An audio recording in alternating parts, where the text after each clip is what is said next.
So if you just do the math, you start by letting in the most skilled engineers in the world. It cripples our enemies and it makes our military stronger without us having to spend money. That's the first way of it. So on this childbirth thing, which I'm more interested in, what you're talking about, is like as of 2023, we were birthing like 3.6 million babies, so north of 3 million babies a year. To get to 20, you're gonna have to multiply that approximately sevenfold. And it's so significant of an increase that like literally we'd have to set up a lot of like pregnancy services and all of the hospital beds that these women would need and all of the like prenatal wards and all of that shit. Like we'd have to multiply those things a lot. Like we'd have to probably take some time to actually build the infrastructure in order to even have that many children in a year. All true, but during the baby boom era, when America was growing stronger, we did have a pronatal culture, and the book is very persuasive that, look, I don't expect, there's a lot of racists. If you want America's racial balance to stay the same forever, you can't have that high level of immigration. But if you truly don't care about race, and if you truly believe in America with all the smartest people in the world living in America, and you can ignore race, it's quite achievable for us to have 1 billion. But not in 30 years, that's not realistic at all. That has something to do with a lot of the approachable things that we have in the country that people come here for.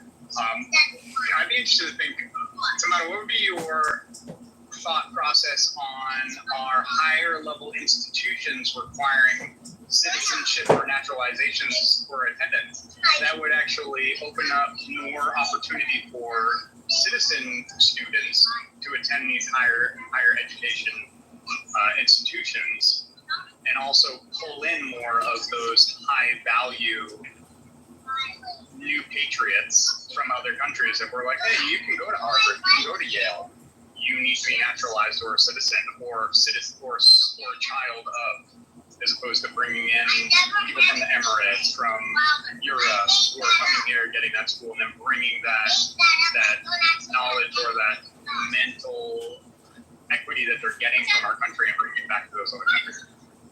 Well, I'll answer you very briefly. America's number one crisis over the next 20 years is China beating us in AI and robotics and military technology. Like we are under threat of being defeated by China all over the world because of the huge number of high skilled people they have. So if you love America and you're an American patriot and you don't give a fuck about race, it just seems obvious to me that we should invite every single super smart, super skilled young Chinese to move here.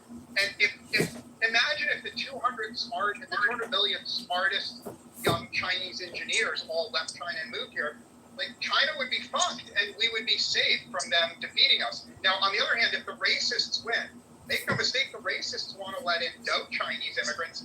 Well, if you leave those smart people in China, they will eventually build weapons and walk-ups. So, in my view, if you love America, let the Chinese in.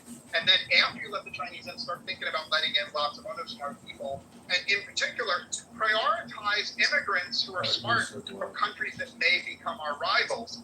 If you steal the smart people away from other countries, they can't be our rivals. I'm not speaking, and I don't expect support for them.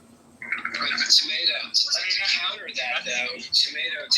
that, I'll go real quick, to counter that, to make room for all these super incredibly genius level people from China or even India, or arguably some of the top tech coding engineers come from, well, we got to make room over here. So that means we got to start testing some of the dum-dums in this country and see if they, are cut the mustard. If whatever aptitude test we come up with, if you don't cut the mustard, off you go to El Salvador.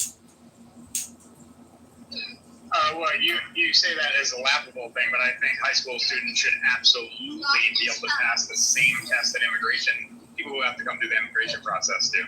So I think that's absolutely true. And by the way, the baby boomer was 4 million. Baby boomer at its peak was only 4 million per year in the 50s.